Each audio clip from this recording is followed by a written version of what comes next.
May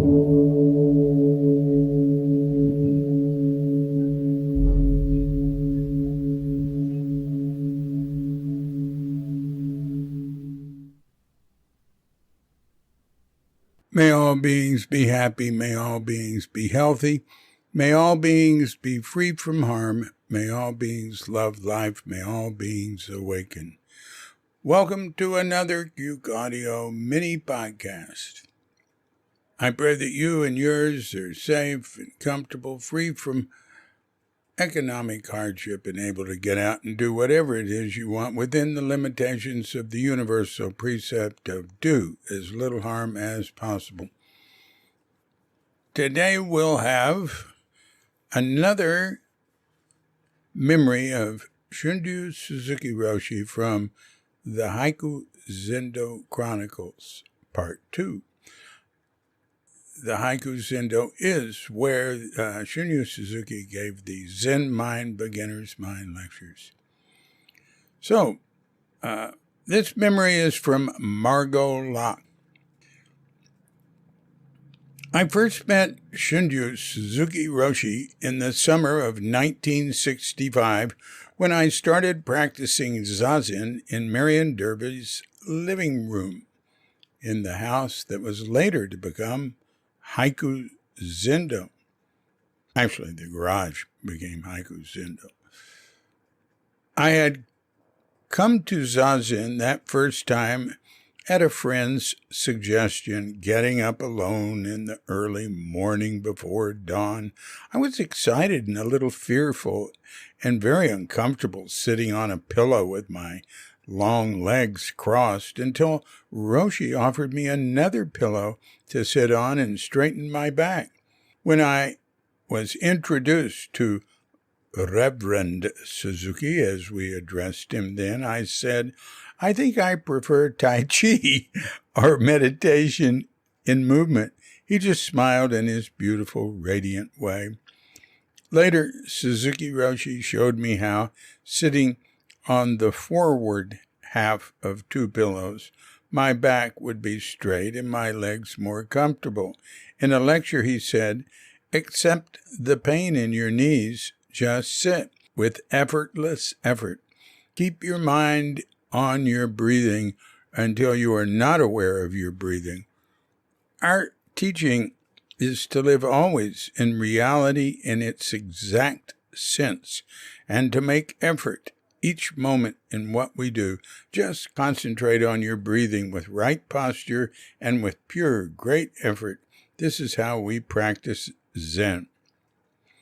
When I started to sit regularly once a week, I experienced deep emotions each time.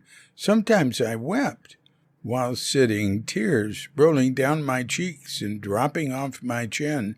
At times I would have an emotional insight while sitting.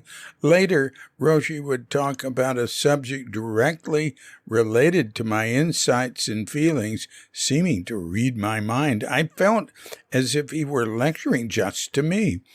In Doksan, an individual interview, I asked him about this. Roshi answered, nothing special, nothing special. That's the way it seems when you begin to get the idea of Zen practice.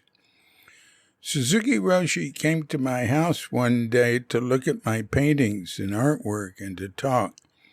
He looked at a gnarled driftwood sculpture, partially carved and polished into a smooth S-curve, and said, like your hair.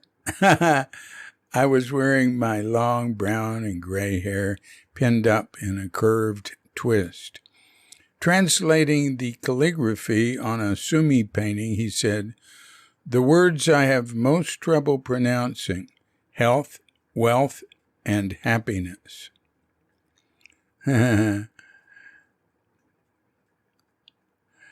When being shown around my backyard, he gave just as much attention to a disarray of leaves, pruned limbs, and weeds, heaped and hidden behind a carefully landscaped hill, as to the flowers and shrubs in the cared-for part of the garden.